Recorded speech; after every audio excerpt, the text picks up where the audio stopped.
I am making a 6-inch heart. And the way I do that is by using a square and a circle. So to make a long story short, you need to have both a square and a circle to be the same size. And you're gonna cut this in half. So that means it's gonna be 2 inches, and 4 plus 2 equals 6. You'll cut this in half and then you'll stick it on each side and you'll get that perfect heart shape. So I'm gonna show you how to do that now. Let me get some gloves, sanitation, you know how that go. And let me go get my cake. So I baked a quarter sheet cake. Now this is my pistachio cake. It's one of my best sellers. It's very good. I make my own pistachio paste to make this, and it's very simple to make your own pistachio paste. This is just the parchment that was used so it wouldn't stick while baking. Make sure you remove that. You don't want your people eating parchment. I had this in the freezer to chill. So normally when I make my cakes, about an hour before icing them, I will put them in the freezer just to get cool. Only because I'm impatient. You can put it in your fridge, but I put it in my freezer because I'm impatient. But basically the whole point is cooler cakes are easier to ice because they don't wobble as much. And also you get less crumbs when they're colder, because butter and fat, when it's cold, it's solidified.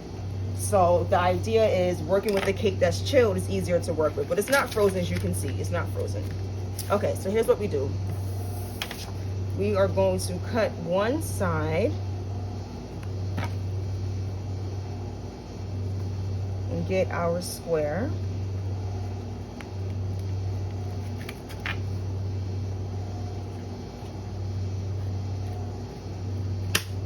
Okay. And then this is also a 4-inch circle. I'm going to go in the same spot that I was just in and cut out my circle.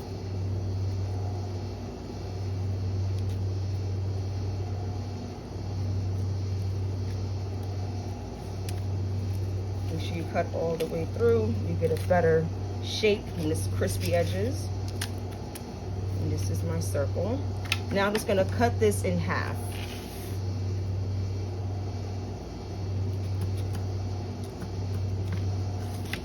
Okay, so now let me show you how this works.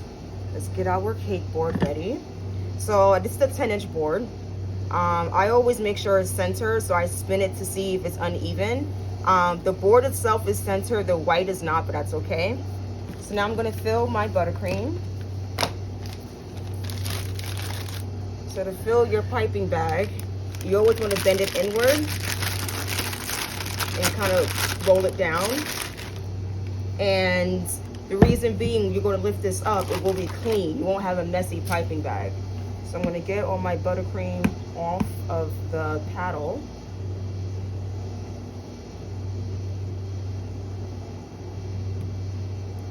Okay, this is just some vanilla Swiss meringue buttercream.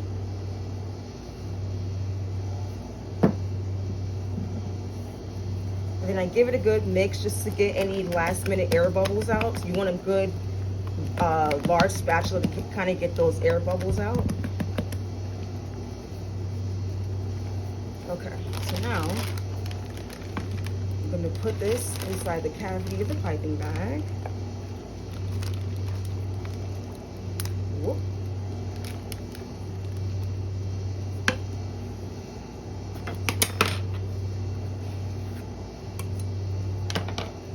Put that to the side.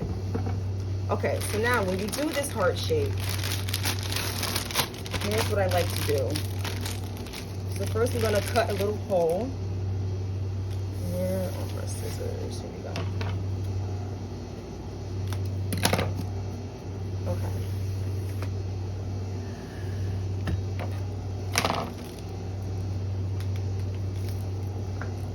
So we're going to grab some buttercream just to glue the heart on.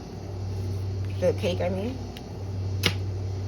So you get your square, and then you have the point wherever you want to put it, but make sure it's diagonal. So you're going to have your square there. Now this is where the round pieces that we just cut, we're going to stick that here. But before we do that, you want to glue it to make sure it's going to stay and not wiggle on you.